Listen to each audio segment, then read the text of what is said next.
تو عشق میرا از قلم عائشہ جبین قسط نمبر 9۔ یہ صبح کا خوبصورت منظر، ہر طرف ہریالی اور بلند و بالا پہاڑ تھے۔ وہ لوگ ابھی ابھی اپنے ہوٹل پہنچے تھے۔ گاڑی روکتے ہی سب سے پہلے نکلنے والا عبداللہ تھا، اس کے بعد نور اور سدرا۔ اب حیدر اتر رہا تھا تو اس نے سوتی ہوئی سحرش کی ناک پکڑ کر زور سے دبائی۔ اوئے سوتی ہوئی دنیا اٹھ جا، جس پر وہ ہڑبڑا کر اٹھی۔ اٹھتے ہی حیدر کو شروع ہو گئی۔ کیا مسئلہ ہے تمہارا حیدر کے بچے، تمیز سے نہیں اٹھا سکتے تھے؟ اٹھا سکتا تھا، اور بھی بہت طریقے ہیں، پر اس کے لیے کچھ کاغذوں پر ہم دونوں کو سائن کرنے ہوں گے۔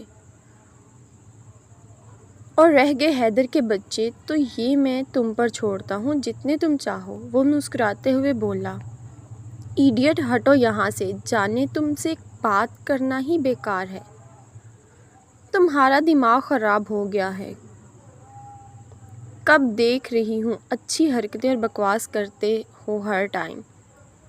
وہ بن بنایا اور حیدر کو ایک طرف کر کے نیچے اترنے لگی۔ کیا بکواس اور اونچی حرکت کی میں نے؟ اب یہ کیا بات ہوئی، بندہ دل کی بات بھی نہ کرے، کمال ہے یہ لڑکی بھی۔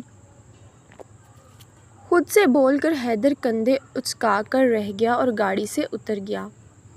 علی نے آہستہ سے ہادیہ کو آواز دی۔ اس کی اپنی آنکھ سحرش اور حیدر کی باتوں سے کھلی تھی۔ ہادیہ اٹھو بھی یار، ہم پہنچ گئے ہیں۔ اس نے کھسمسا کر آنکھیں کھولی اور ایک ہاتھ سے اپنے چہرے کو صاف کرنے لگی، دوسرا ہاتھ اس کا ابھی بھی علی کے مضبوط ہاتھ میں تھا۔ وہ اس کو دیکھ کر مسکرائی اور صبح بخیر بولی۔ ہاں صبح بخیر، پر اب ذرا نیچے اتر کر دیکھو کتنی خوبصورت صبح ہے، زندگی سے بھرپور نہایت ہے، چمکیلی۔ وہ اس کے کان کے پاس بولا۔ چلو آؤ۔ وہ کھڑا ہوا اور پہلے خود نیچے اترا اور پھر ہادیہ کا ہاتھ پکڑ کر اس کو نیچے اتارنے میں مدد دی۔ ہادیہ کے پیچھے کھڑی صدف نے ان دونوں کو ایسے دیکھا اور غصے سے اپنی مٹھیاں بھینچ لیں۔ وہ لوگ ہنسی مذاق کرتے ہوئے آگے پیچھے ہوٹل میں آگے، جہاں ان کے روم پہلے ہی بک تھے۔ چلو بھی لڑکیوں، تم اپنے روم میں جاؤ اور ہم اپنے روم میں جا رہے ہیں، اور ٹھیک 20 منٹ بعد ناشتے پر ملتے ہیں۔ پورے 20 منٹ کے بعد خبردار کسی نے دیر کی تو اس کو ناشتہ نہیں ملے گا۔ علی نے ہادیہ کے ہاتھ چابیاں دی اور ان سب سے بولا۔ ہاں ہاں ہاں۔ حیدر اور عبداللہ زور زور سے ہنسنے لگے تو علی ان کی طرف پلٹا۔ اب تم دونوں کو کیا ہو گیا ہے؟ یہ لڑکیاں اور 20 منٹ میں تیار ہوں گی؟ 30 منٹ تو ان کو بال بناتے لگ جاتے ہیں، اور میک اپ اور سیلفیوں کا ٹائم تو پوچھو مت۔ تم چپ رہو بندر، ہم اتنا ٹائم نہیں لگاتی، اور میک اپ ہم تو نہیں کرتی۔ تو پھر کون کرے گا؟ خود تو 4 دن تک منہ نہیں دھوتے۔ سحرش جل کر بولی۔ واہ واہ کیا بات ہے، وہ تو ہم اس وجہ سے منہ نہیں دھوتے، تم سے اصلی حسن کہاں برداشت ہوگا۔ ہم تمہاری طرح 2 کلو منہ پر میک اپ نہیں لگاتے۔ حیدر نے اس کو جلایا۔ تم اتنے حسین ہو، کیا بات ہے؟ ریلیکس ریلیکس گائز، لڑائی مت کرو۔ علی ان دونوں کے درمیان آ کر بولا۔ حیدر بہت غلط بات ہے یہ، ہم یہاں لڑنے نہیں انجوائے کرنے آئے ہیں، اور مجھے پتا ہے ہادیہ سب کو 20 منٹ میں لے آئے گی۔ وہ پر یقین سا اس کو دیکھ کر بولا تو ہادیہ نے اس بات میں سر ہلایا، نرمی سے آنکھیں بند کر کے مسکرا کر علی کو دیکھا۔ جواب میں اس نے اس کو مسکرا کے دیکھا۔ مگر علی، یہ حیدر بہت بکواس کر رہا ہے، جب سے چلے ہیں پورا راستہ میرا دماغ خراب کرتا رہا ہے۔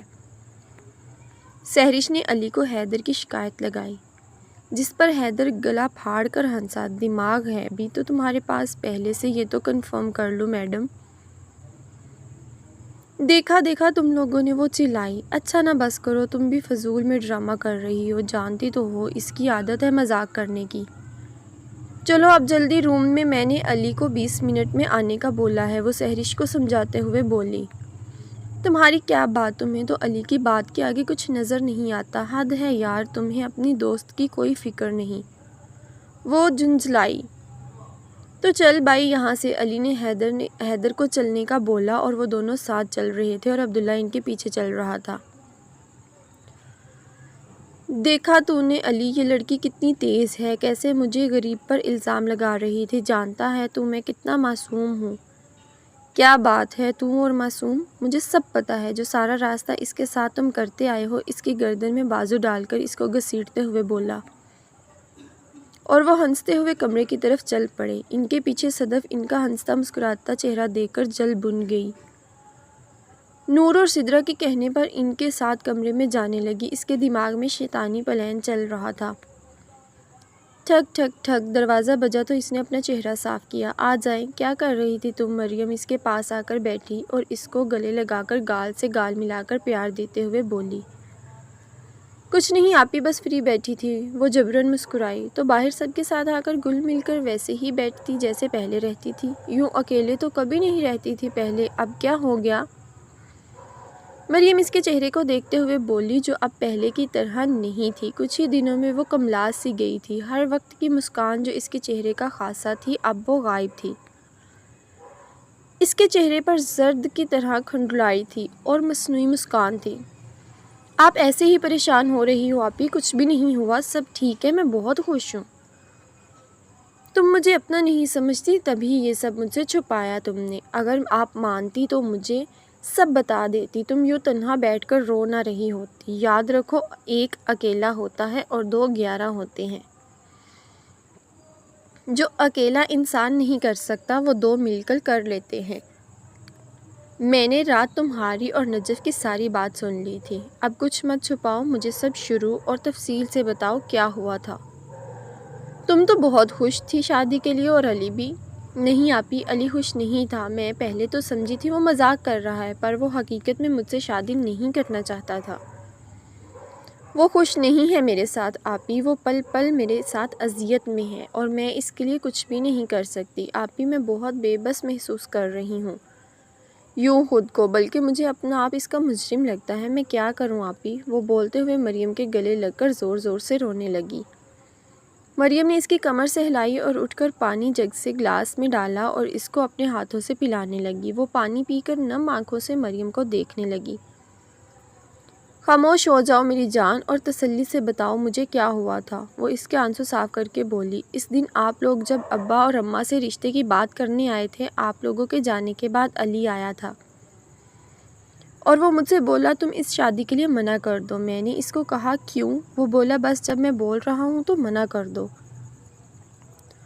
آپی، وہ اس وقت مسکرا رہا تھا، میں سمجھی وہ مجھے مذاق سے کہہ رہا ہے، مگر اس دن وہ بول کر خاموش ہو گئی۔ کیا اس دن کیا ہوا تھا؟ بتاؤ مجھے ہادیہ۔ آپی، اس دن وہ یہ بول کر کھو گئی تھی،